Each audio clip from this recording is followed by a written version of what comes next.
Okay, so this topic is actually a pretty interesting one because I've seen a lot of people like talk about Golden S and whether or not he's overrated, and some people actually believe that Golden S is a lot more overrated than many people think he is. And to be completely honest, where I stand with that statement is I agree and I disagree, and let me explain in this video. But of course, before we get into the video, make sure you leave a like on the video and subscribe to the channel with notification bells turned on and set to all, because we're actually painstakingly close to 1,000 subscribers. So if you guys could drop a subscribe and leave a like, I would really appreciate that.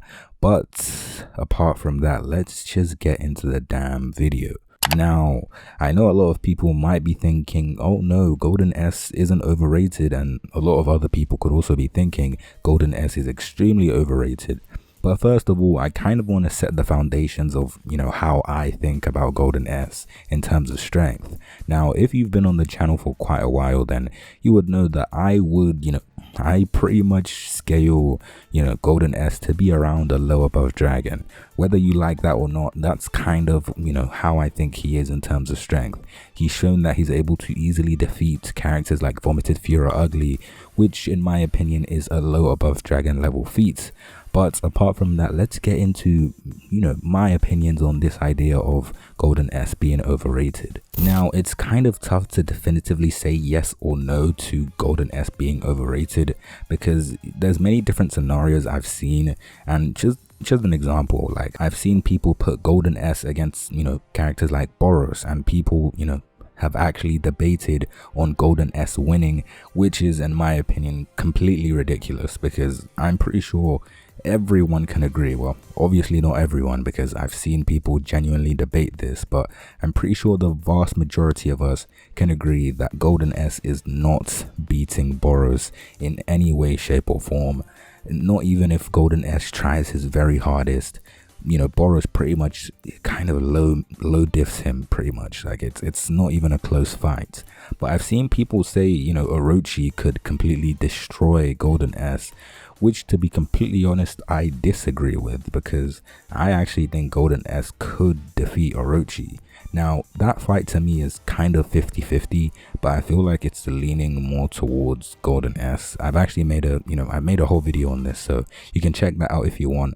But, the short answer is I personally think Golden S could defeat Orochi. Now, is this because of recency bias? I would say no, because I feel like I'm someone that doesn't really take recency bias into account. I mean, obviously Golden Sperm is really fucking cool, like he's probably one of my favorite villains, but I know when Golden S is stronger than someone and when Golden S is not, because for example, Boros is definitely stronger than Golden S.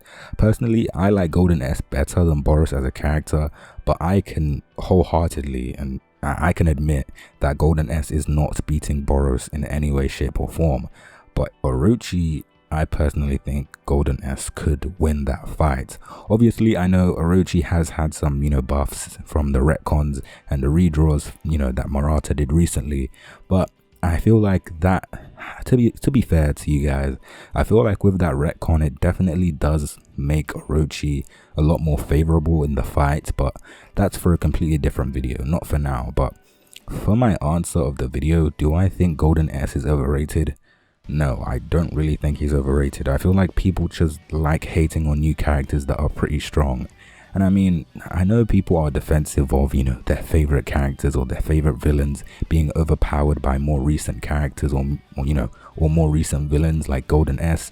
But to be completely honest, it's just the manga. I mean, I can admit that characters like, Tatsumaki are stronger than Golden S.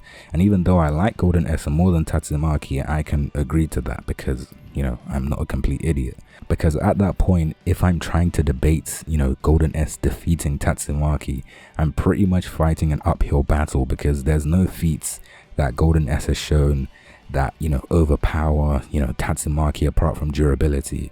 And I feel like, Tatsumaki's attack power can completely smash through Golden S's durability. But a lot of you guys say, oh, but Golden S has psychic resistance. And don't get me wrong, I know he does, but, because when this happened, Tatsumaki was very weakened. I would say she had less than 10% of her power, and I feel like that's not really a fair way to, that's not really a fair way to put them up against each other. So I feel like if Tatsumaki was at 100% health, she would beat Golden S. But moving on, and another reason, I'm pretty sure this is my final reason, but another reason I feel like Golden S is genuinely not overrated is because he is a character that probably is going to stay one of the strongest characters in the series, because we all know that One Punch Man constantly keeps introducing new monsters, and we see many, like a plethora of different monsters like every other arc, and it's just crazy. It's crazy to keep up with. But I feel like when a character like Golden S emerges that is, you know, a low above dragon, I don't think there's going to be many characters that will reach that level, you know, as we progress through the series. Obviously, One Punch Man is nowhere near ending, but I feel like there's not going to be any more characters like Golden S, because for a character that isn't a main villain, Golden S is extremely strong. I feel like people actually don't comprehend this, because Golden S is not you know, he's not a main villain in this arc. I would say the two main villains in this arc are Psychos Orochi and Garo, and maybe Orochi. I would say maybe Orochi and possibly God, but right now I'm not too sure where God stands. God's motives are pretty unclear, so I don't want to go out and just say, you know, God is, you know, 100% against the heroes. But moving on, I feel like, yeah, as I said before, Golden S isn't someone that is a major villain. So I feel like the fact that he is this strong despite not being a major villain is very rare, and I don't think we're going to see something like this again. Maybe once more in like a few more arcs, but I don't think we're going to see this apart from, you know, a one-off. I don't think we're going to see this ever again. So I feel like a lot of people that say Golden S is overrated are really just, you know, viewing it from a wrestling perspective, because I feel like people would like to view Golden S as, you know, kind of just a small power up from Black S, when in reality it's a lot bigger than that. Because I feel like the reason people like to discredit Golden S is because he didn't survive that long. Like, believe it or not, Golden S is probably the most short-lived monster at his level I've ever seen. For someone that strong, his lifespan was really short, which, to be honest, was very underwhelming for me. So I feel like that's again why people like to downplay Golden S, because he got fodderized by Awakened Garo. But apart from that, that's pretty much it for this video, to be honest. My final verdict is no, I don't think Golden S is overrated. I don't think he's underrated. I feel like he's just perfectly normal. But yeah, if you enjoyed the video, make sure you leave a like. This video was kind of messy. I don't know. I just wanted to talk about this because I've actually seen a lot of people comment on some of my older Golden S videos and talked about how he's really overrated. But, you know, I've already addressed that in this video. So yeah, if you like the video, make sure you leave a like and subscribe to the channel if you are new. And apart from that, I will see you in my next video.